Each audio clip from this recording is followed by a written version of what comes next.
कुमाऊं मंडल में बढ़ते भूमि धोखाधड़ी के मामले पर प्रशासन ने सख्त रुख अपनाते हुए कार्रवाई तेज कर दी है। काठगोदाम स्थित सर्किट हाउस में आयोजित लैंड फ्रॉड समन्वय समिति की बैठक में भूमि घोटाले से जुड़े मामलों की समीक्षा के बाद 30 प्रकरणों में एफआईआर दर्ज करने की संस्तुति वो की गई है। बैठक की अध्यक्षता कुमाऊं मंडलायुक्त और मुख्यमंत्री सचिव दीपक रावत ने की है। आपको बता दें, इस दौरान अधिकारियों को लंबित मामले के त्वरित निस्तारण और दोषियों के खिलाफ कड़ी कार्रवाई के निर्देश वो दिए गए हैं। बैठक में अल्मोड़ा, उधम सिंह नगर और नैनीताल जिले से जुड़े तकरीबन 77 मामलों की विस्तार से समीक्षा की गई है। जांच और तथ्यों के आधार पर समिति ने अल्मोड़ा जिले के 1 मामले, उधम सिंह नगर के 12 मामले और नैनीताल जिले के 17 मामलों में एफआईआर दर्ज करने की सिफारिश की है। इस तरह कुल 30 मामलों में आपराधिक कार्रवाई की प्रक्रिया वो शुरू करने का निर्णय लिया गया है। सबसे अधिक मामले नैनीताल जिले से सामने आए हैं, जिससे यह स्पष्ट हुआ है कि भूमि विवाद और धोखाधड़ी की घटनाएं वहां एक गंभीर चिंता का विषय बनी हुई हैं। मंडलायुक्त दीपक रावत ने बैठक में कहा है कि भूमि से जुड़े मामलों में किसी भी स्तर की लापरवाही वो स्वीकार नहीं की जाएगी और उन्होंने अधिकारियों को निर्देश दिए हैं कि लंबित प्रकरणों का प्राथमिकता के आधार पर निस्तारण किया जाए और शिकायतकर्ताओं को समयबद्ध वो न्याय मिले। उन्होंने स्पष्ट किया है कि भूमि धोखाधड़ी के मामलों में शामिल किसी भी व्यक्ति या संस्था को बख्शा नहीं जाएगा।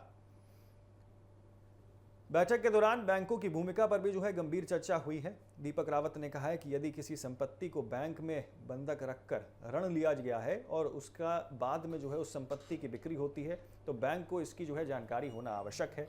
साथ ही संबंधित नियमों और प्रक्रियाओं का पालन भी आवश्यक रूप से किया जाए, बात भी कही है। उन्होंने चेतावनी दी है कि यदि किसी बैंक द्वारा नियमों की अनदेखी की जाती है तो उसे भी कार्रवाई का सामना वो करना पड़ सकता है। प्रशासन का मानना है कि भूमि धोखाधड़ी के कई मामलों में यहाँ बैंकिंग प्रक्रियाओं की अनियमितताएं भी विवादों को जन्म देती हैं। एक ही संपत्ति की बार-बार रजिस्ट्री यानी कि मल्टीपल रजिस्ट्रीज के मामले में भी मंडलायुक्त ने चिंता व्यक्त की है। उन्होंने रजिस्ट्रार और सब रजिस्ट्रार स्तर पर जवाबदेही तय करने के निर्देश दिए हैं। उनका कहना था कि यदि एक ही संपत्ति की एक से अधिक बार रजिस्ट्री हो रही है तो ये प्रशासनिक निगरानी और दस्तावेज जांच की गंभीर कमी को दर्शाता है। ऐसे मामलों में जिम्मेदार अधिकारी और भूमिका की भी जांच होनी चाहिए। दाखिल खारिज की प्रक्रिया को लेकर भी बैठक में महत्वपूर्ण दिशा निर्देश जारी किए गए हैं।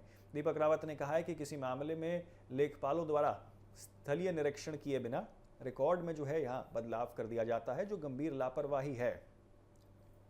उन्होंने कहा है कि बिना भौतिक सत्यापन के रिकॉर्ड में बदलाव भूमि विवादों और धोखाधड़ी को बढ़ावा देता है। इसलिए दाखिल खारिज से पहले मौके का निरीक्षण और इसी के साथ सभी स्थलों की पुष्टि अनिवार्य रूप से की जानी चाहिए। बैठक में पुलिस और राजस्व विभाग के वरिष्ठ अधिकारियों ने भी भाग लिया है। इसमें पुलिस महानिरीक्षण कुमाऊं मंडल Nivedita Kukreti, SSP Manjunath TC, SSP Ajay Kumar और समेत कई सारे विभागों के अधिकारी वो मौजूद रहे। अधिकारियों ने भूमि धोखाधड़ी के मामलों की जांच की प्रगति और भविष्य की कार्रवाई को लेकर यहाँ अपने सुझाव की प्रस्तुति की है। कुल मिलाकर देखा जाए तो कुमाऊं मंडल में भूमि धोखाधड़ी पर अंकुश लगाने के लिए प्रशासन अब काफ़ी ज़्यादा सतर्क और सक्रिय वो नज़र आ रहा है। 30 मामलों में एफआईआर की संस्तुति ये देती है कि किस तरीके से भूमि घोटाले में शामिल लोगों के खिलाफ अब कठोर कार्रवाई वो की जा रही है और भूमि संबंधित मामलों में पारदर्शिता और जवाबदेही सुनिश्चित करने पर विशेष जोर वो भी प्रशासन देते हुए नजर आ रहा है।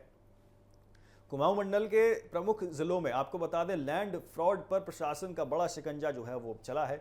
77 मामलों का यहाँ पे विस्तार से उनकी जानकारियाँ ली गई हैं, जिसमें से तकरीबन 30 मामलों के आसपास यहाँ पर एफआईआर दर्ज की गई है। एफआईआर दर्ज करने की संस्तुति यहाँ पर की गई है और इसी के साथ आपको बता दें, सबसे ज़रूरी मुद्दा दरअसल मल्टीपल रजिस्ट्रीज का बना हुआ है, जिसको लेकर अधिकारी उनसे जवाबदेही यहाँ पर तय